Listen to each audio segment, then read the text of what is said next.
Welcome to NSM robotics. आज हम robotics 102 playlist में लेक्चर नंबर 3 को स्टार्ट करने जा रहे हैं। जैसा आप देखोगे हमने इस प्लेलिस्ट में 2 लेक्चर्स कंप्लीट करे हुए हैं और सेकंड लेक्चर का जो लास्ट टॉपिक था उसमें हमने अपने कार्टेशियन वेलोसिटी वेक्टर को हमने क्या करा था, इसकी डेरिवेशन करी थी और इसको हम किस तरीके से रिप्रेजेंट करते हैं वो हमने देखा था। ओके, अब हमें नेक्स्ट टॉपिक स्टार्ट करना है लेक्चर 3 का, और इसकी जो हेडिंग है that is what is the relationship between the angular velocity of the link and its transformation matrix। ये एक बहुत इंपॉर्टेंट कंसेप्ट है डिफरेंशियल रिलेशंस का। आज हम इसको डिस्कस करेंगे, ठीक है। यहाँ पे हमें रिलेशनशिप फाइंड आउट करनी है ट्रांसफॉर्मेशन मैट्रिक्स की और एंगुलर वेलोसिटी की किसी भी लिंक के लिए। ओके, कहने का मतलब है कि फॉरवर्ड काइनेमेटिक्स से हमें क्या होता है, जितने भी ट्रांसफॉर्मेशन मैट्रिक्स होते हैं, ओवरऑल ट्रांसफॉर्मेशन मैट्रिक्स या फिर इंडिविजुअल फ्रेम के ट्रांसफॉर्मेशन मैट्रिसेस, ये हमको पता होते हैं, इनकी values we have already computed with the help of the forward kinematics model. ठीक, एक फॉर्मूला आता है जो हमारे जैकोबियन का बेसिक्स होता है, ठीक है। उस फॉर्मूले की डेरिवेशन हम करेंगे, उसके लिए आज जो प्रीरिक्विजिट है वो मैं आपको बता देता हूँ, ठीक। यहाँ पर एक 4x4 का मैट्रिक्स होगा और इसकी रिलेशनशिप हमें पूछनी है ट्रांसफॉर्मेशन मैट्रिक्स के साथ, ठीक। जो हमारा ट्रांसफॉर्मेशन मैट्रिक्स है इसके डेरिवेटिव एक रेट इक्वेशन होती है, इस टाइप का फॉर्मूले को हमें डिराइव करना है, ठीक। यहाँ पर जो मैट्रिक्स होगा उसको हम बोलते हैं एंगुलर वेलोसिटी मैट्रिक्स। ये एक स्क्यू सिमेट्रिक मैट्रिक्स होता है जिसकी फॉर्म इस तरीके से होती है। Let me write it. Okay, ये हो गया अपना 4x4 angular velocity matrix. As you can see, ये जो ऊपर का 3x3 पोर्शन है, this is a skew symmetric matrix, और इसके जो कंपोनेंट्स हैं वो हैं omega X, omega Y and omega Z, ठीक है। और जो सारे एलिमेंट्स हैं ये जीरो हैं। इस टाइप का 4x4 मैट्रिक्स जो कि हमारा बना हुआ है एंगुलर वेलोसिटी के कंपोनेंट से, ठीक है। यहाँ पे हमारे लिंक की एंगुलर वेलोसिटी के कंपोनेंट हैं। This is angular velocity matrix. इसकी रिलेशनशिप हमें कंप्यूट करनी है using with the transformation matrix. ये क्या हो गया, this is the transformation matrix, okay, of any frame 2 with respect to frame 1। और जब आप इन दोनों मैट्रिसेस को मल्टीप्लाई कर दोगे, यानी कि एंगुलर वेलोसिटी मैट्रिक्स को मल्टीप्लाई करोगे with the transformation matrix, you will ultimately get the first order derivative of the transformation matrix. This is the differential transformation matrix, okay, यानी कि the derivative of the transformation matrix. ये एक बहुत important equation है और हम चाहें तो इसको डायरेक्टली यहाँ पर यूज़ करके अपने न्यूमेरिकल्स की तरफ बढ़ सकते हैं, बट मैं चाहता हूँ कि इसकी कंप्लीट जो डेरिवेशन है, सो दैट इसकी मैथमेटिकल अंडरस्टैंडिंग आपको डेवलप हो, उस डेरिवेशन को करने के लिए हमें अपने रोबोटिक्स 101 पे एक बार वापस जाना पड़ेगा। वहाँ पर मैंने लेक्चर 14 में आपको screw axis representation of orientation बताई थी, हमें उसको एक बार रेफर करना पड़ेगा। Late me just show you. Okay, ये है अपना लेक्चर 14। इसमें मैंने आपको screw axis representation of orientation का जो कंसेप्ट है वो समझाया था। वहाँ पर हमने डेरिवेशन नहीं करी थी और मैंने आपको बताया था कि this is beyond the scope of robotics 101। Okay, मैंने वहाँ पे आपको ये डायरेक्टली जो रिजल्ट है ये शो करा था और यहाँ से फंडामेंटल रोटेशन मैट्रिसेस डिराइव करके दिखाए थे। ओके, अब हमें अपने जो मैंने अभी आपको एंगुलर वेलोसिटी मैट्रिक्स वाला फॉर्मूला दिखाया था, इसकी डेरिवेशन करने के लिए हमें स्क्रू एक्सिस रिप्रेजेंटेशन या फिर मैं बोलूँ equivalent axis angle representation of orientation आनी चाहिए। ओके, सबसे पहले हम अपनी इक्वेशन को डिराइव करने के लिए हम इस मैट्रिक्स को डिराइव करेंगे। हम ये देखेंगे कि ये वाला मैट्रिक्स एक्चुअली में डिराइव होके कैसे आता है। In this video lecture we are going to do the derivation of the equivalent axis matrix that represents the orientation of frame 2 with respect to frame 1, ठीक है। और जब हम वो वाला इस मैट्रिक्स को डिराइव करेंगे, देन इस रिजल्ट को यूज करके we are going to derive the rate equation, this rate equation, okay, जहां पर हम अपने ट्रांसफॉर्मेशन मैट्रिक्स का डेरिवेटिव कंप्यूट करेंगे using this particular formula on the right hand side, जहां पर एक 4x4 का मैट्रिक्स है जो कि जिसका upper 3x3 portion skew symmetric है, that represents the angular velocity components multiplied with the transformation matrix, ठीक है। आज के वीडियो लेक्चर में हम लोग equivalent axis representation of orientation को कंप्लीट करते हैं। So today we are going to do the equivalent angle axis representation of orientation. ठीक, सो अभी तक रोबोटिक्स 101 में हमने दो टाइप की रिप्रेजेंटेशन देखी थी। ठीक है, first one is the fixed angle representation, fixed angle representation of orientation. Second one is the Euler angle representation of orientation, इसी को हम मूविंग एंगल रिप्रेजेंटेशन भी बोलते हैं। Okay, so let me write it. तो ये तो बहुत बेसिक्स थे जो हमने ऑलरेडी कवर कर रखे हैं। अब रोबोटिक्स 102 में यानी कि डिफरेंशियल रिलेशंस की आगे की जितनी भी डेरिवेशंस हैं उसको समझने के लिए हमें equivalent axis representation of orientation को समझना पड़ेगा। यहाँ से जो 4x4 का मैट्रिक्स आएगा वहीं से हमें अपनी फेमस रेट इक्वेशन को डिराइव करने की जो इंट्यूशन है वो मिलेगी। ओके, सो यहाँ पे 4x4 मैट्रिक्स जिसमें ओमेगा वाली टर्म्स है, okay, multiplied by with the transformation matrix. So ये वाली जो इक्वेशन है, इस इक्वेशन को डिराइव करने के लिए हमें equivalent axis representation of orientation को समझना पड़ेगा। So we are going to do this in this particular video. Okay, so first one हो गया हमारा fixed angle representation of orientation. Second है ऑयलर एंगल, इसी को मूविंग एंगल भी बोलते हैं, that is the Euler angle representation of orientation. Third हम आज समझने की कोशिश करते हैं what is the equivalent angle axis representation of orientation. ठीक है, सो इसमें हम क्या करेंगे, कोई भी एक फ्रेम लेंगे, let us call it frame 2। ठीक है, आर्बिट्रेरी फ्रेम है, और एक हमारा फ्रेम होगा रेफरेंस फ्रेम जो कि होगा फ्रेम 1। सो फ्रेम 2 को हम फ्रेम 1 की रिस्पेक्ट में रोटेट कराएंगे about a single axis K that is passing through the origin of frame 1। So let me just write it. Okay, so सबसे पहले the orientation represented by a single rotation of a frame, से frame 2, about some arbitrary axis k passing through the origin of the fixed frame. Okay, that type of representation of the orientation is known as the equivalent axis representation of orientation. यहाँ पर जो axis k होती है, axis k passing through the origin of the fixed frame about which the moving frame 2 is rotated is known as the instantaneous axis of rotation. ठीक है, so यहाँ पर हमें इसे डायग्राम की हेल्प से समझना पड़ेगा। So let us rotate frame 2 about some instantaneous axis K that is passing through the origin of the fixed frame 1। So सबसे पहले मैं अपने फिक्स्ड फ्रेम 1 को कंस्ट्रक्ट कर देता हूँ इन ब्लैक कलर। ओके, सो ये अपना फिक्स्ड फ्रेम है, जैसे कि देख सकते हो, this is X axis, this is Y axis and this is Z axis. ये हो गया अपना फ्रेम, सॉरी इसको हमने बोल दिया फ्रेम 1। ठीक है, फ्रेम 0 से भी रिप्रेजेंट कर सकते हो, बट यूजुअली हम इसे फ्रेम 1 से रिप्रेजेंट करते हैं इन दी डेरिवेशन। ओके, 0 से भी कर दो, किसी से भी कर सकते हो। सो हमने इसे बोल दिया frame 1, this is the fixed frame और द फ्रेम ऑफ रेफरेंस। ठीक, ये अपना ओरिजिन हो गया, this is the origin of frame 1। अब हमने क्या करना है, एक अपने मूविंग फ्रेम को लेना है। So let me draw it with the help of red colour. तो हमारा जो सेकंड फ्रेम है, फ्रेम 2, जो मोबाइल फ्रेम है दैट कैन मूव, इसको हमने UVW से रिप्रेजेंट कर दिया। ठीक है, या फिर हमने इसको फ्रेम 2 से रिप्रेजेंट कर दिया। So this is the mobile frame, so it has the ability to move and rotate. और साथ ही साथ जो अपना XYZ फ्रेम है, XYZ फ्रेम जिसको हमने फ्रेम 1 से रिप्रेजेंट कर दिया, सो ये अपना फिक्स्ड फ्रेम है। ओके, अब जो हमारी इनिशियल कंडीशन है, जो मैं ड्राइंग बना रहा हूँ, इनिशियली जो फ्रेम 2 है इसकी जो एक्सिस है UVW is actually coincident with the frame 1 axis. ठीक है, सो XYZ जो है वो UVW पे कोइंसिडेंट है initially. Let me draw it. Okay, so ये जो एक्सिस है this is axis U moving frame की, यानी फ्रेम 2 की। ये जो एक्सिस है दिस इज एक्सिस V, और ये वाली जो एक्सिस है दिस इज एक्सिस W, और ये जो रेड में बना दिया हमने this is the moving frame, इसको यहाँ पर रिप्रेजेंट करते हैं। ठीक है, ये हो गया frame 2 and this one is the mobile frame. So it has the ability to rotate and translate with respect to frame 1। ये जो पॉइंट है this is also the origin of frame 2 जो कि कोइंसिडेंट है with the origin of frame 1।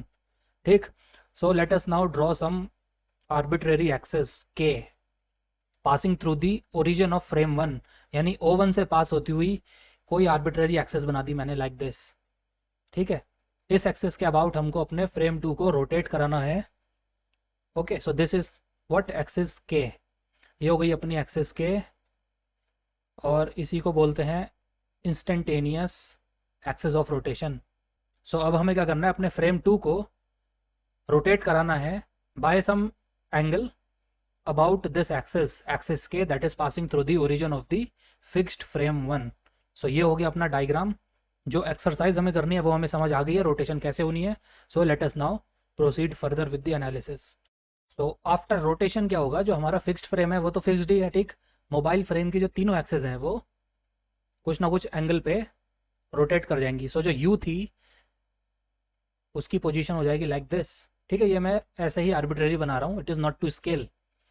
जो वी axis थी जो वाई के अलोंग थी वो भी कुछ ना कुछ रोटेट हो जाएगी लाइक दिस, ओके। और जो डब्ल्यू एक्सेस थी जो कि ओरिजिनली जेड के अलोंग थी वो भी इस टाइप से रोटेट हो जाएगी, ओके।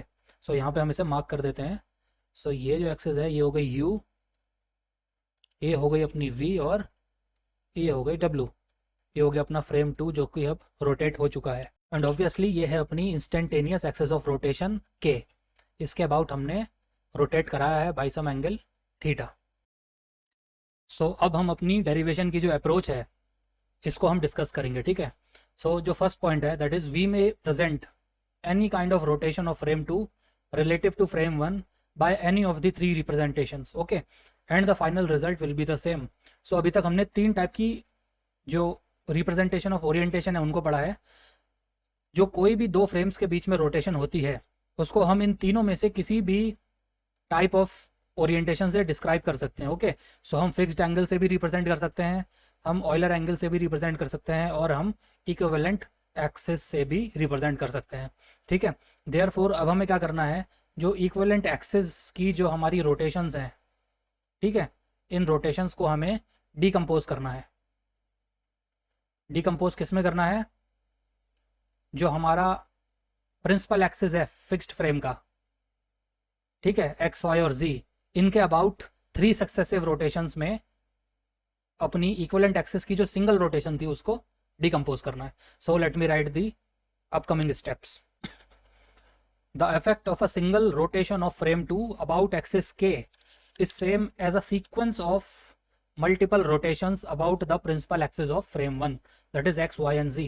So अगर सिंगल रोटेशन हमने ली है यानी इक्विवेलेंट एक्सिस की एक सिंगल रोटेशन है, इसका जो फाइनल रिजल्ट होगा, ठीक है, जो फाइनल ट्रांसफॉर्मेशन मैट्रिक्स होगा वो बिल्कुल सेम होगा अगर हम अपनी एक्स वाई जी प्लेन की प्रिंसिपल एक्सिस के अबाउट 3 सक्सेसिव रोटेशंस ले लेते हैं, ठीक है। सो दोनों का इफेक्ट ही सेम होगा, मैं ये कहना चाहता हूँ, okay. So let us write the next point. Therefore हम क्या करेंगे, हम डिकम्पोज करेंगे अपनी जो सिंगल इक्विवेलेंट रोटेशन थी into successive rotations about the principal axis of frame 1, यानी कि एक्स वाई और जेड के अबाउट 3 रोटेशंस में हम अपनी सिंगल इक्विवेलेंट एक्सिस की रोटेशन को डिकम्पोज या ब्रेक डाउन करेंगे। हम ऐसा इसलिए करते हैं because rotation about X Y and जी, इसका जो ऑलरेडी डिराइव्ड फॉर्मूला है यानी कि फिक्स्ड एक्सिस वाला या फिर ऑयलर एक्सिस वाला, ऑयलर एंगल वाला, दोनों ही फॉर्मूले हमारे पास ऑलरेडी डिराइव्ड हैं। तो वहाँ से उनका स्टैंडर्ड रिजल्ट यूज़ करने के लिए हम क्या करते हैं, अपनी जो सिंगल इक्विवेलेंट एक्सिस रोटेशन है उसको वी आर ब्रेकिंग और decomposing it into 3 successive rotations about the principal axis of the fixed frame. So symbolically अगर मैं इसे लिखूँ तो हमने क्या करा है, जो 1 इक्विवेलेंट रोटेशन है of frame 2 with respect to axis K, यानी कि जो इक्विवेलेंट एक्सिस रिप्रेजेंटेशन है, ठीक, इसको हमने डिकम्पोज कर दिया into sequence of rotations about the axis of the fixed frame, यानी कि एक्स वाई और जेड के अबाउट 3 रोटेशंस में ब्रेक डाउन कर दिया। बिकॉज ये जो रिलेशनशिप है हमारे पे ऑलरेडी इसका फॉर्मूला हम रोबोटिक्स 101 में डिराइव कर चुके हैं, ठीक। तो हम क्या करेंगे, सिंगल इक्विवेलेंट एक्सिस की रोटेशन को 3 rotations about the X Y Z axis break down कर देंगे, और दोनों ही जो रोटेशंस हैं, दोनों ही जो फ्रेमवर्क है हमारा डिस्क्राइब करने का, दोनों से ही जो फाइनल रिजल्ट है वो सेम आएगा, ओके। दैट इज़ वाई इन दोनों के बीच में एक इक्विवेलेंस है। अगर मैं यहाँ से भी आंसर निकालना चाहूँ और यहाँ से भी निकालना चाहूँ, so both will give me the same rotation matrix, ठीक है। सो ये वाला हमको फाइंड आउट करना है, और इस वाली का फॉर्मूला हमारे पास ऑलरेडी एग्जिस्टिंग है। सो हम अपनी इक्विवेलेंट एक्सिस ऑफ रोटेशन को अपनी इस रोटेशन के अबाउट, यानी कि 3 सक्सेसिव रोटेशन के जो फॉर्मूला है उसकी हेल्प से यहाँ पे डिस्क्राइब करेंगे। ओके, सो अब हम डिस्कस करेंगे स्टेप्स ऑफ डिकम्पोजिशन। ये जो हम डिकम्पोजिशन करेंगे इसमें 3 स्टेप्स होते हैं, तो वो क्या है हम अभी डिस्कस कर लेते हैं, ठीक है। जो फर्स्ट पॉइंट है that is make suitable rotations of frame 2 about the principal axis of frame 1 so as to align the axis K with any principal axis. इस केस में हमने एक्स को चूज करा है ऑफ द फिक्स्ड फ्रेम, ठीक है। इसका मतलब है जो हमारा इक्वलेंट एक्सिस ऑफ रोटेशन है, यानी एक्सिस के को फ्रेम 1 की किसी भी एक्सिस के साथ अलाइन कराना है, और इस केस में हमने एक्स को चूज कर लिया है। आप वाई और जेड को भी चूज करके सेम प्रोसीजर को, सेम डेरिवेशन को रिपीट कर सकते हो, बट मेजॉरिटी ऑफ टेक्स्ट में ये डेरिवेशन एक्स एक्सिस के अबाउट की जाती है, और एक्स एक्सिस के अबाउट इस्टेब्लिश्ड फॉर्मूला भी है, दैट इज वाई हमने एक्स को चूज कर लिया, ठीक है। यानी जो हमारी एक्सिस के थी, इंस्टेंटेनियस एक्सिस ऑफ रोटेशन, इसको ओवरलैप कराना है एक्सिस एक्स पे of the fixed frame. Second step में हमें क्या करना है, अपनी एक्सिस के को, जो कि इस टाइम तक ऑलरेडी एक्स के साथ में अलाइन कर चुकी है, उसको रोटेट कराना है बाय एंगल थीटा, ठीक है। सो in short I can say जो एक्सिस के है उसको फिर थीटा एंगल से रोटेट कराना है। और जो फाइनल स्टेप है वो इस टाइप से है। तो थर्ड स्टेप में, फाइनल स्टेप में हमें रिवर्स रोटेशन करानी है। जो हमने स्टेप 1 में रोटेशन कराई थी उसकी रिवर्स रोटेशन करानी है अबाउट दी सूटेबल एक्सिस। ये मैं सूटेबल इसलिए लिख रहा हूँ बिकॉज अभी जब मैं डायग्राम ड्रॉ करवाऊंगा वहाँ पे बहुत डिटेल में आपको सारे पॉइंट समझाऊंगा, ठीक है। सो यहाँ पे ओनली थ्योरी दे रहा हूँ आपको, अभी नेक्स्ट सेक्शन में हम इसका डायग्राम ड्रॉ करेंगे, ठीक है। सो अभी हमें करना है reverse rotation about the suitable axis of frame 1 so that जो हमारी इंस्टेंटेनियस एक्सिस ऑफ रोटेशन है axis K comes back to its original location in space. Step 1 से पहले जो स्पेस में हमारी एक्सिस के थी उसी लोकेशन पे हमें अपनी एक्सिस के को वापस लाना है with the help of reverse rotation, ठीक है। सो इस पॉइंट की समरी है ब्रिंग बैक एक्सिस के टू द ओरिजिनल कॉन्फिगरेशन। ये 3 स्टेप हमें फॉलो करने हैं। इसके लिए अभी जो डायग्राम होगा let us draw in the next page. So let us construct this particular diagram. Okay, ये जो ब्लैक में है this is the fixed frame, frame 1। ये हो गई X axis, this is Y axis, and ये हो गई अपनी जेड एक्सिस, फ्रेम 1 जो कि फिक्स्ड है, ठीक। फ्रेम 2 को मैं नहीं बना रहा हूँ because diagram is going to be messy. Also we do not need to show frame 2, only thing that is important is the axis K. So ये जो ग्रीन में मैंने बनाया है दिस इज एक्सिस के, ये हो गया इंस्टेंटेनियस एक्सिस ऑफ रोटेशन, ठीक है। अब क्योंकि ये थ्री डायमेंशन का फिगर है but computer screen is 2 dimensional, that is why आपको ऐसा लग रहा होगा कि ये जो एक्सिस के है this is constructed on the Y Z plane, but ऐसा नहीं है। ये जो एक्सिस के है इसको हमने 3D में बनाया है, okay. So it is in 3 dimensions, ये कहीं भी हो सकती है लाइक दिस। फॉर रिप्रेजेंटेशन हमने इसको ऐसे बना दिया, इसका मतलब ये नहीं है कि एक्स जेड प्लेन पे बनी है, ठीक। इसका मतलब है कि एक्सिस के हमारी है इन 3 डायमेंशनल स्पेस, ठीक है। सो जो फर्स्ट स्टेप था उसमें हमें सूटेबल रोटेशन करनी थी of axis K, okay, about the principal axis of frame 1, यानी एक्स वाई और जी के अबाउट कुछ सूटेबल रोटेशन करनी थी सो दैट हमारी एक्सिस के है जो कि स्पेस में है, 3 डायमेंशनल स्पेस से अलाइन करके आ जाए एक्स के ऊपर, ठीक है। सो अभी हमने क्या करना है, अपने एक्सिस को जो कि 3 डायमेंशनल स्पेस में था उसे सूटेबल रोटेशन की हेल्प से एक्स एक्सिस के ऊपर ओवरलैप करना है, ठीक है। So how to do it, let us now find out. Okay, so जो हमारी एक्सिस के है 3 डायमेंशनल स्पेस में, ये क्या है, this is a vector, okay. Any vector can be represented by it's components. So axis के भी हमारा एक वेक्टर है जिसको हम इसके कंपोनेंट की हेल्प से रिप्रेजेंट कर सकते हैं। सो के x, k y and k Z हो गया हमारे x axis K 3 component about या along the X Y and Z axis respectively, ठीक। सो एक यूनिट वेक्टर भी हो सकता है के यूनिट एक्सिस, ठीक है। के यूनिट एक्सिस यानी कि जो के एक्सिस है divided by its magnitude of the vector, ठीक। सो अभी हमने क्या कर रहा है, एक यूनिट एक्सिस ड्रॉ कर ली है। सो ये जो एक्सिस है इसकी जगह पे मैंने के यूनिट एक्सिस यानी के यूनिट वेक्टर ड्रॉ कर लिया है, okay. So let me just draw it, okay. So यहाँ से ओरिजिन से लेके ये वाला जो वेक्टर है दिस इज के कैप, यानी कि यूनिट के वेक्टर, और के एक्सेस जो है जो कि वेक्टर है उसका unit axis unit vector. Okay, so हमें इतना ही चाहिए।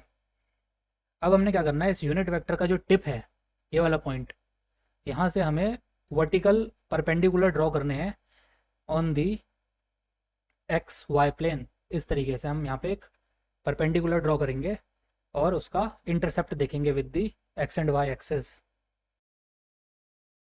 ओके, सो यहाँ से हमने एक परपेंडिकुलर ड्रॉ करा on the X Y plane. So इस पॉइंट पे आया ये, ठीक है। अब हमने क्या करना है, एक्स एक्सिस के पैरेलल एक इंटरसेप्ट बनाना है और वाई एक्सिस के पैरेलल एक इंटरसेप्ट बनाना है, ठीक है। तो ये वाला जो इंटरसेप्ट है इसने हमारी ओरिजिनल वाई एक्सिस को कट करा, और ये वाला जो डिस्टेंस है वो पॉइंट से लेके यहाँ तक का डिस्टेंस, ये वाला जो डिस्टेंस है इसको हमने बोल दिया के वाई। ओके, के वाई, ये जो डिस्टेंस है दिस इज के वाई। सिमिलरली इस पॉइंट से लेके एक्स एक्सिस पे जो इंटरसेप्ट बनेगा उसको अब हम ड्रॉ कर लेते हैं। ओके, सो ये हो गया अपना एक्स एक्सिस के ऊपर इंटरसेप्ट, और ओरिजिन से लेके इस पॉइंट तक का जो डिस्टेंस है इसको हमने बोल दिया के एक्स, ठीक है। यहाँ पे जो अपना यूनिट वेक्टर है के यूनिट वेक्टर, इसके जो 3 कंपोनेंट हैं वो हैं के x, k y and k Z, ठीक है। ये अपना नोन है। ओके, ये इन्फॉर्मेशन हमें पता है, ठीक। सो ये हो गया के वाई कंपोनेंट, ये हो गया के एक्स कंपोनेंट। सिमिलरली जो जेड एक्सिस को यहाँ से अपना कट करेगा that will be equal to K Z. तो from the tip of vector K cap this is the intercept on the Z axis. So origin O से लेके ये वाला जो डिस्टेंस है इस पॉइंट तक का डिस्टेंस, इसको हमने बोल दिया, लेट अस कॉल इट के सबस्क्रिप्ट जेड, के जेड। ओके, सो के एक्स के वाई के जेड कैसे बनना है ये अभी क्लियर हो गया, ठीक। अब इस जो यूनिट के एक्सिस है, यूनिट के वेक्टर, यूनिट के एक्सिस, इसको हमने क्या करना है, इस पॉइंट से लेके 3D स्पेस में लेके मूव कराना है और एक्स एक्सिस पे आके ओवरलैप करा देना है, ठीक। इसके लिए हमने क्या करना पड़ेगा, कुछ और ज्योमेट्रिकल कंस्ट्रक्शन करने पड़ेंगे। सो सबसे पहले ये जो ओरिजिन पॉइंट है ओ, इसको मैं यहाँ पे शिफ्ट कर देता हूँ, ठीक। अब हमने इस ओरिजिन पॉइंट से इस पॉइंट को ज्वाइन कराना है using a dotted line. Okay, so ये हमने ज्वाइन करा दिया। अब अगर आप इस वेक्टर ओ के कैप, यानी ये जो के कैप वेक्टर है, अगर आप इसको टॉप व्यू से देखोगे ना, सो अपने एक्स वाई प्लेन पे इस पोजीशन पे ये ओवरलैप करेगा, यानी कि ये हमारे के कैप वेक्टर का प्रोजेक्शन है this line on the X Y plane, ठीक। सो अभी हमें सूटेबल रोटेशंस करानी थी जो हमने पिछले सेक्शन में देखा था, सूटेबल रोटेशंस करानी है। सो मैंने क्या करा, इस एंगल को कुछ भी बोल सकता हूँ मैं, ठीक है। सो मैंने इस एंगल को बोल दिया, let us call it alpha, ठीक। कोई भी एंगल हो सकता है ये, मैंने इसे अल्फा बोल दिया। सो अगर मैं अपने वेक्टर को इस पोजीशन से अल्फा रोटेट करा दूँ, ठीक, मतलब ये वाले वेक्टर को के कैप को जो स्पेस में है, अगर मैं इसे अल्फा रोटेट करा दूँ, सो ये जो वेक्टर हो जाएगा that will come in the X Z plane, ठीक। सो ये जो वेक्टर है ये जो वेक्टर है, अगर मैंने इसे अल्फा रोटेट करा दिया लाइक दिस, सो ये हमारा एक्स जेड प्लेन पे आ जाएगा, समथिंग लाइक दिस, ठीक है। ये इस तरीके से एक्स जेड प्लेन पे आ जाएगा, यानी कि अभी जो हमारा वेक्टर 3D स्पेस में है, यहाँ पर हमारा वेक्टर क्या है, 3D स्पेस में है, 3 डायमेंशन में है। हमने इसे अल्फा रोटेट करा दिया, अभी आ गया हमारे एक्स जेड प्लेन पे।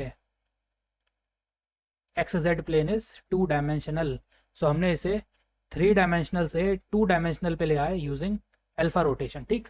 सो यहाँ से हमने इसे पकड़ा, अल्फा रोटेट कराया लाइक दिस, अब ये हमारा 3D से 2 डायमेंशन एक्स वाई प्लेन पे आ गया, ठीक है। सो ये हो गया एक्स, ये हो गया वाई, एक्स जेड, ये हो गया एक्स और ये हो गया जेड, एक्स जेड प्लेन पे आ गया, ठीक। सो मैं इसकी ओरिजिनल पोजीशन मेंटेन करता हूँ क्योंकि हमें फिगर को समझना भी है, ये ऐसे ही रहेगा, और हम यहाँ पे एक एक्स जेड प्लेन पे दूसरा वेक्टर बना लेंगे। बट इन रियलिटी ये वेक्टर जो है ये वाला वेक्टर, ठीक है, के कैप, ये ऐसे करके आ गया इस जगह पे, ठीक। बट हम इसको यहाँ पे रहने देते हैं बिकॉज हमें डायग्राम भी समझना है ना। मैं यहाँ पे एक सेपरेट वेक्टर बना लेता हूँ, बट ये मत समझना कि वो 2 अलग अलग वेक्टर्स हैं। इन रियलिटी ये वाला वेक्टर ही रोटेट करके इस जगह पे आ गया है, ठीक। सो अगर मैं चाहूँ तो इसे बना भी सकता हूँ और मैं चाहूँ तो ना भी बनाऊँ, बट मैं यहाँ पे बना देता हूँ, ठीक। सो ये इस तरीके से रोटेट होके आ जाएगा। ओके, ये जो अपना के कैप है ये इस तरीके से रोटेट होके आ गया। अब यहाँ पे मैं क्या करता हूँ, इसे क्रॉस लगा देता हूँ, मतलब अब ये इस पोजीशन पे नहीं है, ये यहाँ पर आ गया है, ठीक है। बाद में जब मैं आपको नोट्स दूंगा तो ये क्रॉस को डिलीट कर दूंगा, ठीक। अब ये वेक्टर इस जगह पे आ गया, ठीक, by using some suitable rotation alpha. तो साथ ही साथ हम क्या करते हैं, अपनी रोटेशन सीक्वेंस को भी लिखते जाते हैं, ठीक है। मैं चाहता तो सिंपल डायग्राम बना के सीक्वेंस लिख के आपको बता देता, बट मैं साथ साथ डायग्राम इसलिए कंस्ट्रक्ट करवा रहा हूँ बिकॉज जब हम साथ साथ डायग्राम कंस्ट्रक्ट करेंगे ना तो समझने में ज़्यादा आसानी होगी, ठीक है। सो सबसे पहले जो हमारा रोटेशन सीक्वेंस है वो क्या है, हमने अपने वेक्टर के कैप को रोटेट कराया है बाय एंगल अल्फा। अल्फा कुछ भी हो सकता है, अल्फा बीटा गामा कुछ भी ले लो, ठीक। ये जनरल पैरामीटर है। सो मैंने अल्फा ले लिया और कैसे रोटेट हो रहा है ये देखो। ये जो अल्फा की रोटेशन है ना, ये जो वेक्टर का प्रोजेक्शन है ये ऐसे अल्फा रोटेट हो रहा है about what, rotation is done about this axis, ठीक है ना। इसी के अबाउट तो रोटेशन हो रही है। ये हो गया अल्फा। सो ये क्या है, जेड एक्सिस।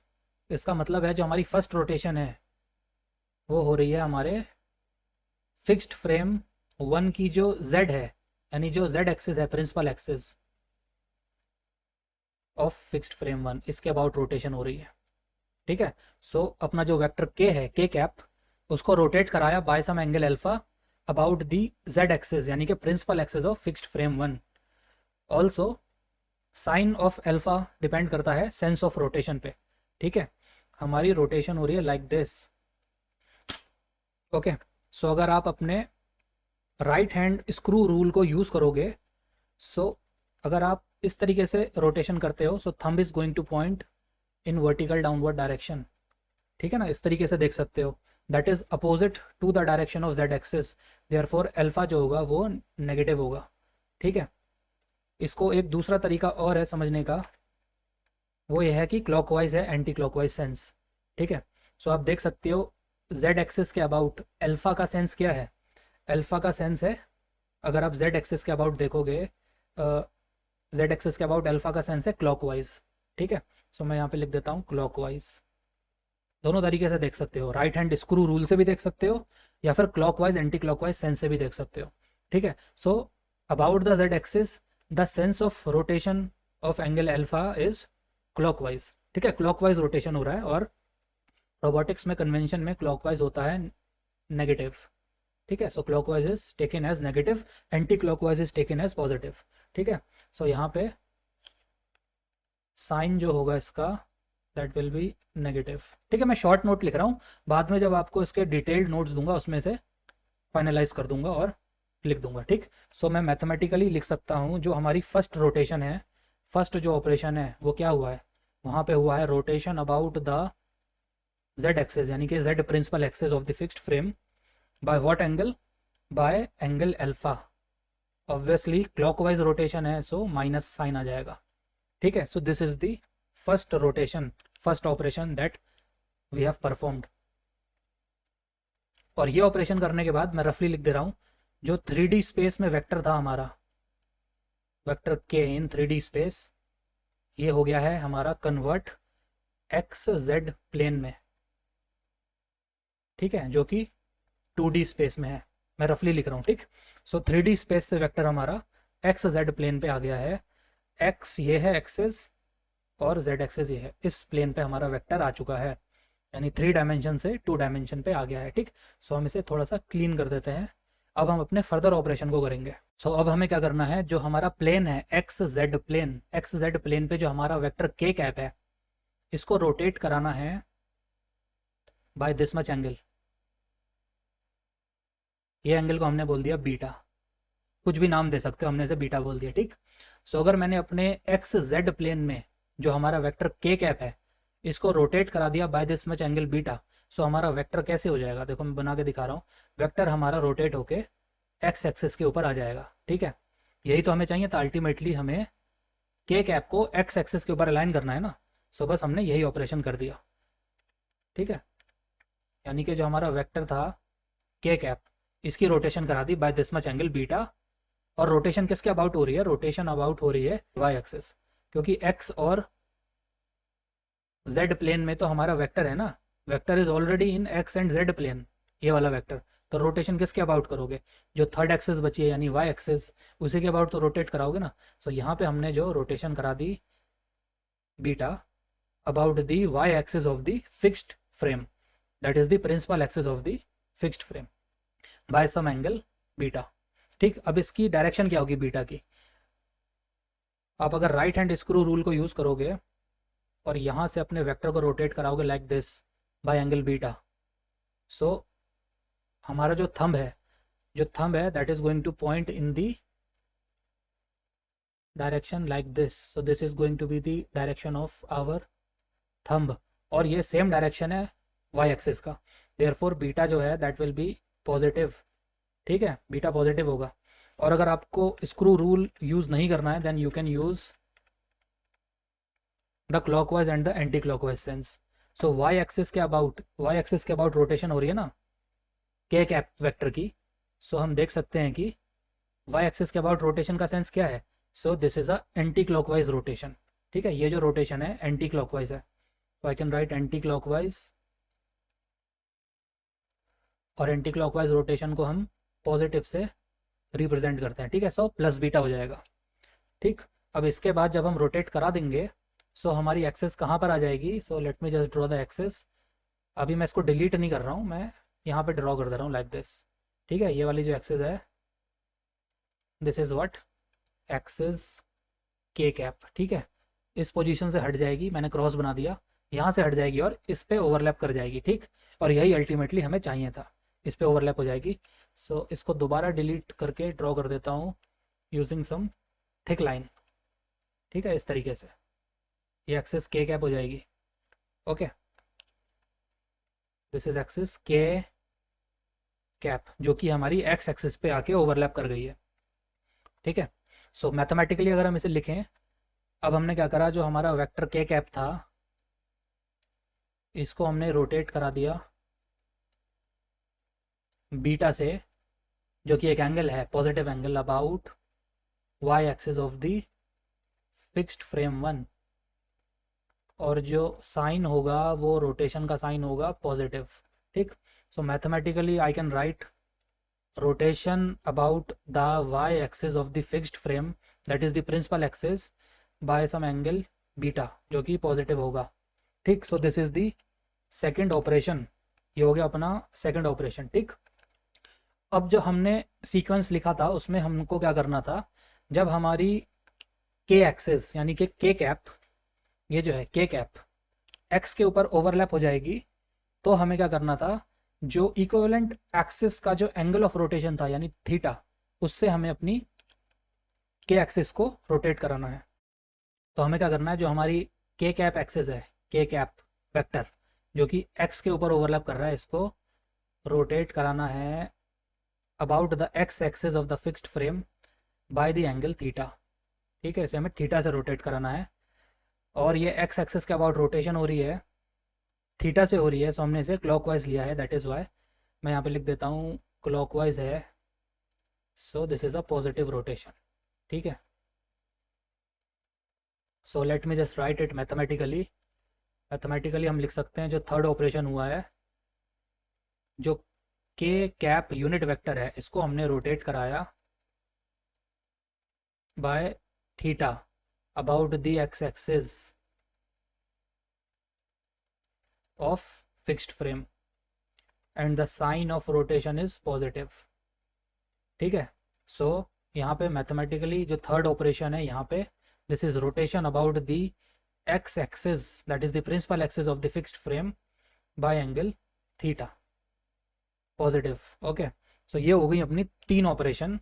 इन तीन ऑपरेशन के बाद जो अपना वेक्टर था, जो के कैप वेक्टर था यूनिट वेक्टर, जो 3 डायमेंशनल स्पेस में था, सबसे पहले हमने उसे अल्फा से रोटेट कराया, सो वो एक्स जेड प्लेन पे आ गया।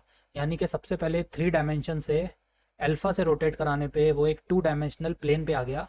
ठीक, जो कि एक्स जेड प्लेन था, पहले वो एक्स वाई जी में था, XYZ मतलब 3D स्पेस, अल्फा से रोटेट कराया तो 2D स्पेस में 2D प्लेन में आ गया XZ। इसके बाद हमने इसे बीटा से रोटेट कराया, बीटा से रोटेट कराने के बाद वो अलोंग एक्स एक्सिस आ गया, अलोंग एक्स एक्सिस, यानी कि अब वो 1 डायमेंशनल में आ गया। ठीक है, 3D से 2D पे आया, 2D से 1D पे आ गया। फिर हमने उसे क्या कराया, हमने उसे थीटा से रोटेट कराया। ठीक, इसके बाद जो मैंने आपको सीक्वेंस बताया था, सीक्वेंस में क्या करना था हमको, अब हमें रिवर्स रोटेशन परफॉर्म करनी है सो दैट ये जो हमारा यूनिट वेक्टर के है वो अपनी ओरिजिनल पोजीशन में आ जाए, यानी कि जो 1 डायमेंशनल पे आ गया था वो फिर 3 डायमेंशनल पे आ जाए। ऐसी रिवर्स रोटेशन हमको इस पे लगानी है।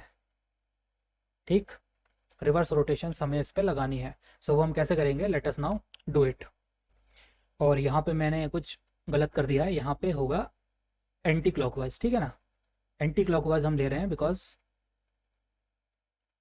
हम पॉजिटिव थीटा लेना चाहते हैं। ठीक, so we are considering anti clockwise, anti clockwise rotation is positive. Also यहाँ पे अगर आप बनाना चाहो तो you can just take it to be anti clockwise like this. ठीक है, छोटे छोटे तरीके हैं शो करने के। ठीक है, सो मैंने इसको क्या बोल दिया, एक्स के अबाउट हम के एक्सिस को रोटेट कर रहे हैं बाय एंगल थीटा, उसको हमने एंटी क्लॉकवाइज कंसिडर कर लिया है like this, because equivalent axis rotation में हमने वहाँ पे भी उसे पॉजिटिव थीटा यानी एंटी क्लॉकवाइज थीटा दिया था। सो यहाँ पे भी हमें उसे एंटी क्लॉकवाइज पॉजिटिव थीटा देना पड़ेगा लाइक दिस। ओके, सो इस तरीके से आप इसे बना सकते हो, ये एक करेक्शन था। ओके, सो अभी हमें करना है reverse rotation, that is we have to bring back the axis K और the vector K to its original position in space. So obviously जो हमारी रोटेशन हुई थी उनका अपोजिट रोटेशन कराना है, तो हमारी एक्सिस के जो है यानी यूनिट वेक्टर के वो अपनी ओरिजिनल पोजीशन पे आ जाएगा। ठीक, तो हमें इसे रोटेट कराना होगा about Y axis by negative beta. Negative हमने इसलिए लिया है बिकॉज पहले हमने पॉजिटिव बीटा एंगल से रोटेट कराया था, इसका रिवर्स करना है मेरे को। ठीक है, सो मेरे को नेगेटिव बीटा करना पड़ेगा। उसके बाद मेरे को रोटेशन करानी पड़ेगी about the Z axis by what, bye positive alpha. Positive alpha हम इसलिए ले रहे हैं बिकॉज ओरिजिनली हमने नेगेटिव अल्फा से रोटेट कराया था। ठीक, सो जब मैं ये दोनों रोटेशन करा दूंगा इन दिस सीक्वेंस, पहले वाई के अबाउट माइनस बीटा से रोटेट कराएंगे, फिर जेड के अबाउट अल्फा से रोटेट कराएंगे पॉजिटिव अल्फा, तो हमारा जो वेक्टर के है, के कैप, वो अपनी इस पोजीशन से ओरिजिनल पोजीशन पे आ जाएगा। ठीक, so mathematically we can write the entire sequence using the method that we have already learned in robotics 101। So जो ओवरऑल कंपोजिट रोटेशन होगी वो मैं लिख देता हूँ। ओके, सो हम लिखेंगे कंपोजिट रोटेशन। ठीक है, सो सबसे पहले जो ऑपरेशन हुआ था we are going to write it in the most right hand side position. ठीक, तो सबसे पहले हमने क्या करा था, सबसे पहले हमने रोटेट कराया था के कैप को about the Z axis by angle minus alpha. ठीक, सबसे पहले ये ऑपरेशन हुआ था। उसके बाद जो सेकंड ऑपरेशन हुआ था वो हुआ था rotation about the Y axis by angle beta. ठीक है, उसके बाद हमने कराई थी rotation about the x axis by the angle theta. उसके बाद हमने कराई थी रिवर्स रोटेशंस। ठीक, रिवर्स रोटेशन में सबसे पहले हमने जो y होगा ना, y उसको आप यहाँ पे पहले नलीफाई करोगे। ठीक, सो y वाले को हमने पहले करा था y एक्सिस के अबाउट माइनस बीटा करेंगे। ठीक, बिकॉज यहाँ पे पॉजिटिव बीटा था, यहाँ पे माइनस बीटा करेंगे to nullify the effect of y axis rotation. Similarly ये जो z एक्सिस रोटेशन थी इसको नलीफाई यहाँ पर करेंगे। So rotation about the z axis by, यहाँ पे नेगेटिव अल्फा हुआ था, यहाँ पे पॉजिटिव अल्फा करेंगे। ठीक, सो ये जो सीक्वेंस ऑफ मैट्रिक्स मल्टीप्लिकेशन है, जब आप इसे परफॉर्म करोगे then you will get a 3x3 matrix. 3x3 matrix है वो हमें मिलेगा। ठीक, सो ये जो मल्टीप्लाई है इसको आप कर सकते हो यूजिंग मैटलैब और some other kind of software. So मैं यहाँ पे क्या करता हूँ, पहले इनकी वैल्यूज़ मेंशन कर देता हूँ और मल्टीप्लाई डायरेक्टली करके आपको आंसर दे दूंगा। ठीक है, so rotation of frame 2 relative to 1 is, इनकी जो इंडिविजुअल वैल्यूज़ हैं वो मैं आपको यहाँ पर मेंशन कर देता हूँ। ओके, सो ये इन 5 मेट्रिसेस की इंडिविजुअल वैल्यूज़ हैं. After that you have to do the multiplication. Okay, multiply करोगे so you will get a 3x3 matrix. After that इसे सिंप्लीफाई कर लेना, जैसे मैं आपको ऑलरेडी इन्वर्स काइनेमेटिक्स में बता चुका हूँ कैसे सिंप्लीफाई करना है. ठीक है, सो इसके बाद जो डायरेक्ट आंसर आएगा वो मैं यहाँ पे मेंशन कर देता हूँ. ठीक है, so rotation of frame 2 with respect to fixed frame 1 after multiplication and simplification, वो जो आंसर आएगा वो आएगा लाइक दिस. तो यहाँ पे हमारा क्या होगा, जो आंसर होगा वो एक 3x3 का मैट्रिक्स होगा. ठीक है, that will be a function of alpha, beta and theta. मैं यहाँ पे चाहता तो मैटलैब से कंप्यूट करके कॉपी पेस्ट कर देता, but I am not doing it because expression is going to be very large. ठीक है, सो ये आप कर लेना, आप चाहो तो कर सकते हो, अदरवाइज किसी भी स्टैंडर्ड टेक्स्ट बुक में you will get the matrix. Answer is going to be large expression of alpha, beta and theta. ठीक है, सो इसको हम यहाँ से क्या इंट्यूशन निकाल सकते हैं, यहाँ पर कॉस अल्फ़ा कॉस बीटा की टर्म्स होंगी multiplied by sine alpha sine beta. ठीक, और लास्ट में क्या होगा, cos theta and sine theta की टर्म्स भी होंगी. ठीक, सो अभी हमने क्या बोला था, जो अल्फ़ा और बीटा है ये हमारा इंटरमीडिएट एंगल्स हैं. ठीक है, इनकी कोई फिजिकल सिग्निफिकेंस नहीं है हमारी डेरिवेशन में. सो हमें क्या करना पड़ेगा, अल्फ़ा और बीटा को सब्सटीट्यूट करना पड़ेगा. कहाँ पर इसे सब्सटीट्यूट करना पड़ेगा हमें, अपना जो 3x3 मैट्रिक्स है इसकी जो 9 एलिमेंट्स हैं. ठीक है, इन 9 एलिमेंट्स में हम जो वहाँ पे भी cos alpha cos beta sine alpha sine beta होगा, वहाँ पर हमें इन टर्म्स को सब्सटीट्यूट करना पड़ेगा. सो हमें cos alpha cos beta sine alpha sine beta को फाइंड आउट करना पड़ेगा इन terms of the components of the के यूनिट वेक्टर. के एक्स के वाई और के जेड की टर्म्स में हमें फाइंड आउट करना पड़ेगा और इन टर्म्स को सब्सटीट्यूट करना पड़ेगा. ठीक है, सो अभी हम अपने डायग्राम पे चलते हैं और इन टर्म्स की वैल्यू फाइंड आउट करेंगे विद द हेल्प ऑफ के x k y and k Z. Okay, सो अब हम अपने ओरिजिनल डायग्राम में ये वाला जो ट्राइंगल है, ठीक है, ये वाला ट्राइंगल जो मैं बना रहा हूँ, ये वाली लाइन और ये वाली लाइन, सो इस ट्राइंगल को जिसमें ये एंगल अल्फ़ा आता है इसको रेफ़र करेंगे. ठीक है, नोट करना यहाँ पे ये वाला एंगल जो है ये 90 डिग्री है. ओके, ये वाला एंगल अल्फ़ा है, ये कोई और एंगल है that is less than 90 degree, और ये वाला angle that is 90 degree, because ये एक लाइन है एक्स एक्सिस और ये दूसरी लाइन है that is perpendicular to X axis and parallel to Y axis. Therefore ये वाला जो एंगल होगा included, it is going to be 90 degree. ठीक है, सो अभी हम टोटल डायग्राम तो ड्रॉ नहीं करेंगे, बट ये वाला जो ट्राइंगल है इस ट्राइंगल को वहाँ ड्रॉ करेंगे और के x k y and k z के बीच में रिलेशनशिप फाइंड करेंगे in terms of alpha. Okay, so ये हमने अपना ट्राइंगल ड्रॉ कर लिया है. ओके, ये हो गई एक्स एक्सिस, यहाँ पे हो जाएगी this is the direction of Y axis और ऊपर हो जाएगी जेड एक्सिस. ठीक है, सो ये वाला एंगल जो था this angle is equal to 90 degree, ये मैंने वहाँ पे आपको समझाया था. ये हो गया अपना ओरिजिन, यहाँ से जेड एक्सिस ऊपर होगी और एक्स एक्सिस होगी इस तरफ. ठीक है, ये वाला जो एंगल है this angle is alpha. So ये वाला जो इंटरसेप्ट है from the origin to this point, ये इंटरसेप्ट है के एक्स. सिमिलरली इस पॉइंट से लेके इस पॉइंट तक का जो इंटरसेप्ट का डिस्टेंस है ये है के वाई. ठीक है, तो हम पे के एक्स है के वाई है, ये एंगल 90 डिग्री है. सो अगर आप पाइथागोरस थ्योरम लगाओगे, ये हाइपोटेन्यूस है. ठीक है, हाइपोटेन्यूस की लेंथ हो जाएगी स्क्वायर रूट ऑफ के एक्स स्क्वायर प्लस के वाई स्क्वायर. ठीक, तो यहाँ से हम क्या फाइंड आउट कर सकते हैं, हम साइन अल्फ़ा फाइंड कर सकते हैं और कॉस अल्फ़ा फाइंड कर सकते हैं. ओके, सो साइन अल्फ़ा क्या होता है, that is equal to perpendicular upon hypotenuse. ठीक, अब इस वाले ट्राइंगल में परपेंडिकुलर क्या है, सो यहाँ पे ये तो अपना बेस हो गया के एक्स और ये हो गया हाइपोटेन्यूस. देयरफॉर ये जो लाइन है, ये जो डिस्टेंस है के वाई है हमारा perpendicular distance, K Y divided by hypotenuse है ये वाली line, that is square root of के एक्स स्क्वायर प्लस के Y square.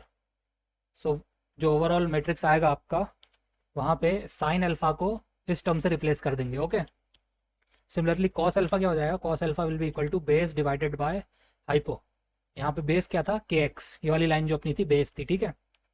So base divided by hypo square root of के एक्स स्क्वायर प्लस के वाई स्क्वायर, ठीक है। So sine alpha cos alpha को हमने k x k y and k z के terms में define कर दिया। यहाँ पे के एक्स और के वाई है, ठीक है। के जेड वाली टर्म यहाँ पे नहीं है, बट हमने already sine alpha cos alpha को in terms of the component of the unit के वेक्टर डिफाइन कर दिया। सिमिलरली अब हम एक दूसरा ट्राइंगल लेंगे जिसमें बीटा एंगल होगा, इंक्लूडेड एंगल बीटा होगा, और वहाँ से अपना साइन बीटा और कॉस बीटा को इलिमिनेट करेंगे। Okay, so let me make the diagram. Okay, so ये हमने दोबारा से डायग्राम को ड्रॉ करा है।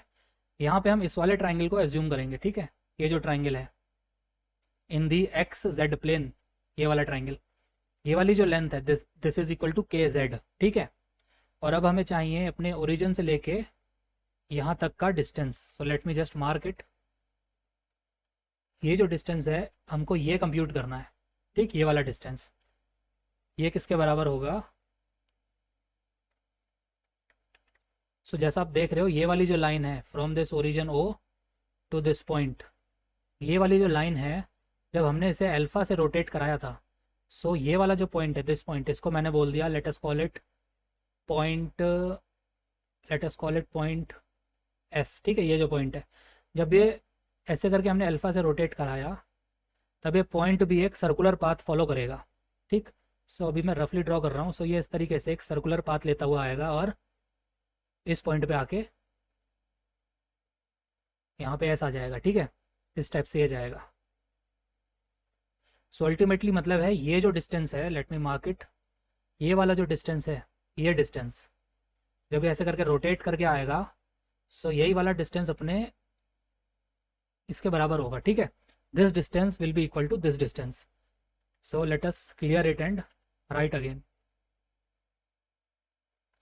ये वाला डिस्टेंस किसके बराबर होगा, अगर ये हमारा के वाई है और ये डिस्टेंस के एक्स है, so this is nothing but the hypotenuse जो हमने पहले कैलकुलेट करा था, के एक्स स्क्वायर प्लस के वाई स्क्वायर, ठीक है। ये वाला डिस्टेंस और यही इसके बराबर होगा। सो ये जो लेंथ है ग्रीन में, यहाँ से लेके यहाँ तक, this is equal to square root of के एक्स स्क्वायर प्लस के वाई स्क्वायर, ठीक है। सो अब इस वाले ट्राइंगल में बीटा एंगल है, यहाँ से अगर हम फाइंड आउट करें, सो मैं यहाँ से साइन बीटा निकाल सकता हूँ और मैं यहाँ से कॉस बीटा निकाल सकता हूँ, ठीक है। ऑब्वियसली ये जो लेंथ है this is equal to 1 because ये एक यूनिट वेक्टर है, इसकी लेंथ क्या हो जाएगी, 1 के बराबर हो जाएगी, ठीक। सो यहाँ से साइन बीटा की वैल्यू आ जाएगी के जेड, ठीक है, डिवाइडेड बाय 1। सो इसको हम के जेड लिख सकते हैं। और जो कॉस बीटा हो जाएगा that is equal to base divided by hypotenuse. So ये हो जाएगा अपना बेस, बिकॉज ये जो एंगल है दिस एंगल इज 90 डिग्री, ठीक है। ये बीटा हो गया।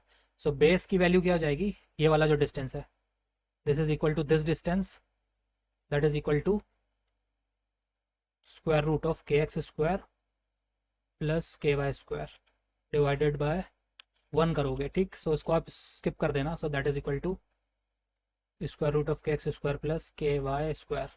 सो इस तरीके से हमने साइन बीटा और कॉस बीटा को भी निकाल लिया इन टर्म्स ऑफ के x k y and k Z.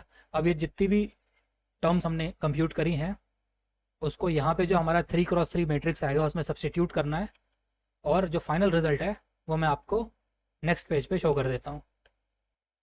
सो सारी कंप्यूटेशन करने के बाद we will get the rotation of frame 2 with respect to frame 1। So हमें ये 3x3 का मैट्रिक्स मिलेगा और इसकी जो 9 टर्म्स हैं वो मैंने लिख दिया है इन टर्म्स ऑफ के x k y and k Z and obviously theta, ठीक। So this is a function of के एक्स के वाई के जेड एंड थीटा। यहाँ पे जो ये के एक्स के वाई के जेड है ये होता है अपना स्क्रू एक्सिस, इसको इंस्टेंटेनियस एक्सिस ऑफ रोटेशन भी बोलते हैं, एंड ये हो जाएगा अमाउंट ऑफ रोटेशन, कितना मैग्नीट्यूड ऑफ रोटेशन, ठीक। सो ये एक डायरेक्शन हो गया। So this is a direction vector में, और ये हो जाएगा मैग्नीट्यूड। सो ये क्या हो जाएगा जब आप इन्हें मल्टीप्लाई करोगे, so this will represent a vector, ठीक है। ये जो 3 टर्म्स हैं ये हो जाएगा अपना मैग्नीट्यूड के लिए, ये हो जाएगा सॉरी डायरेक्शन के लिए, और थीटा हो जाएगा मैग्नीट्यूड के लिए। ओके, यहाँ पे हमने एक चीज़ देखना यहाँ पे, ये जो वी थीटा वाली टर्म्स है, v theta v theta v theta, ठीक है, ये आपको मिलेगा कॉमन। वी थीटा हमने इसलिए लिया है बिकॉज मेजॉरिटी केसेस में 1 माइनस कॉस थीटा आएगा, ठीक है। 1 माइनस कॉस थीटा को बार बार लिखने से अच्छा है हमने इसे वी थीटा कर दिया। ये बस एस्थेटिक्स के लिए करा गया है। अगर आप चाहो तो वी थीटा की प्लेस पे 1 माइनस कॉस थीटा भी लिख सकते हो, दैट इज़ टोटली ऑप्शनल। सो ये हो गया अपना final result. And with this हमारी जो इक्विवेलेंट एक्सिस एंगल रिप्रेजेंटेशन की डेरिवेशन है वो ख़त्म हो गई है यहाँ पर, ओके। और इसके साथ ही हम कुछ डिडक्शंस करते हैं जहाँ से हम अपने फंडामेंटल रोटेशन मैट्रिसेस को डिराइव कर सकते हैं। सो अब इस मैट्रिक्स की हेल्प से अपनी फंडामेंटल रोटेशन मैट्रिसेस को कैसे डिराइव करना है, जो कि ऑप्शनल चीज़ है, जो हम ऑलरेडी रोबोटिक्स 101 में भी कर चुके हैं। Let us do it in the next section. Okay, so जो हमारी फर्स्ट डिडक्शन होगी, यहाँ पर हम एज्यूम करेंगे जो हमारी एक्सिस ऑफ रोटेशन है के, वो जेड एक्सिस के साथ अलाइन करती है। सो ये कौन सा केस होगा? ये वो केस होगा जब हम standard rotation about the Z axis करते हैं, ठीक है। सो इस जो हमारी रोटेशन एक्सिस के है वो जेड के साथ अलाइन करती है। इस केस में के जेड तो 1 हो जाएगा, के एक्स हो जाएगा 0, के वाई हो जाएगा 0, ठीक है। ये सारी वैल्यूज जब आप पुट करोगे अपने स्टैंडर्ड मैट्रिक्स में, इस 3x3 रोटेशन मैट्रिक्स में जब आप इसे पुट करोगे, सो के एक्स की जगह पे 0 आएगा, के वाई 0 हो जाएगा और के जेड हो जाएगा 1, ठीक है। आप इसे पुट करके सॉल्व करोगे, so you will get this standard formula, जो कि अपना rotation about the Z axis by angle theta होता है, ठीक है। ये रोबोटिक्स 101 में हमने बहुत यूज़ करा था। सो ये जो फॉर्मूला है वो हमने यहाँ से डिराइव कर लिया, ठीक है। अब आपको जो वैल्यूज़ हैं वो खुद ही पुट करनी है और इसे डिराइव करके देखना है। So let me write the second deduction. So ये है अपनी second case, okay. So second case में हमने अपनी जो एक्सिस ऑफ रोटेशन है, एक्सिस के को अलाइन करना है with the y axis of the fixed frame. So this is the case where we are taking the rotation about the y axis. यहाँ पे हमारा के x 0 होगा, के y 1 हो जाएगा और के z हो जाएगा 0। इन तीनों को जब आप स्टैंडर्ड इक्विवेलेंट एक्सिस मैट्रिक्स में जब आप पुट करोगे, so you will get the matrix like this. So ये हो जाएगा अपना आंसर, ठीक है। So let us write the third deduction. So third deduction में हम अपनी एक्सिस ऑफ रोटेशन के को अलाइन करते हैं with the x axis of the fixed frame. So ये वो केस है जहाँ पे हम rotation about x axis consider कर रहे हैं, ठीक है। सो यहाँ पे के एक्स की वैल्यू 1 हो जाएगी, के वाई एंड के जेड 0। जब आप इन तीनों को पुट करोगे हमारे standard matrix of the equivalent angle axis representation, इस मैट्रिक्स में जब आप पुट करोगे और सिंप्लीफाई करोगे, so you will get the value of this matrix, ठीक है। सो ये जो अपना मैट्रिक्स है, ये वही मैट्रिक्स है जो हम रोबोटिक्स 101 में हमने देखा था, ठीक है। हमने इसे यूज़ करा था जब हमें रोटेशन करानी होती थी अबाउट द एक्स एक्सिस। सो आज के इस लेक्चर में आपको पता चला ये जो स्टैंडर्ड फंडामेंटल रोटेशन मैट्रिसेस होते हैं about axis x, axis y and axis z, ये कहाँ से डिराइव होते हैं। साथ ही साथ हमने एक एडवांस टॉपिक को एनालाइज करा, उसकी डेरिवेशन करी, जो था अपना equivalent angle axis representation of orientation, ठीक है। इस टॉपिक को भी हमने बहुत डिटेल में देखा। हमने इसे इसलिए पढ़ा क्योंकि नेक्स्ट टॉपिक जो होगा हमारा, जहाँ पर हम डिराइव करेंगे एक फेमस इक्वेशन लाइक दिस, जो मैंने आपको स्टार्टिंग में बताई थी, ठीक है। So this is the relationship between the angular velocity matrix and the homogeneous transformation matrix. ये जो इक्वेशन डिराइव होनी है, यहाँ पर हमें जो स्टैंडर्ड रिजल्ट है, ये वाला जो रिजल्ट है, इसको यूज़ करके, यानी कि इक्विवेलेंट एक्सिस मैट्रिक्स जो आएगा, इसको यूज़ करते हुए हम अपने एंगुलर वेलोसिटी और ट्रांसफॉर्मेशन मैट्रिक्स के बीच का रिलेशनशिप डिराइव करेंगे in the next video lecture, okay. उसके बाद हम करेंगे वेलोसिटी प्रोपोगेशन और उसके बाद लास्ट में हम डिस्क्राइब करेंगे जैकोबियन को, ठीक है। So this is formally the end of this derivation.